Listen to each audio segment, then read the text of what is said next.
Bolloré, il joue le rôle du gars qui, décomplexé, s'est amené là-dedans et dit je vais m'emparer de tous les appareils de propagation d'idées, d'images et autres. Et c'est fait, mais c'est tellement...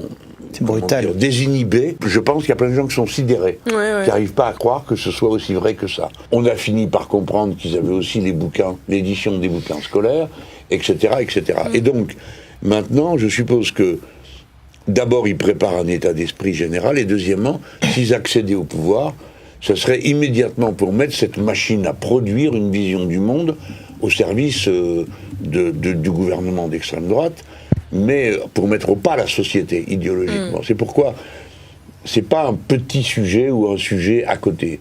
Bon, évidemment, pour tous ceux qui ne comprennent pas l'importance dans une société de la culture, c'est un sujet annexe. Pour nous, non. Donc, il faut une mesure qui soit radicale. Et à mon avis, il faut qu'on commence par ça, c'est-à-dire une loi de libération des médias. Et la loi de libération des médias, ça couvre plein de sujets, mais le premier, c'est la dislocation des monopoles. Notamment le monopole Bolloré, mais il ne faudrait pas qu'on s'arrête qu'à Bolloré, parce qu'ils sont 9 à posséder 90% des médias.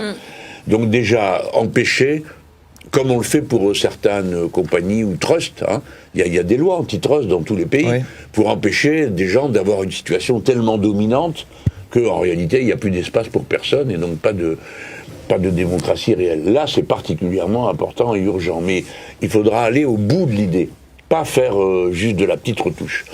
Alors au bout de l'idée, c'est démanteler les trusts, empêcher que des gens cumulent des choses comme plusieurs médias en même temps, c'est séparer les médias et l'argent, c'est donner du pouvoir aux utilisateurs de médias, c'est-à-dire ceux qui regardent la télé, ceux qui écoutent la radio, ceux qui s'abonnent à un journal, qui sont considérés comme une espèce de masse inerte.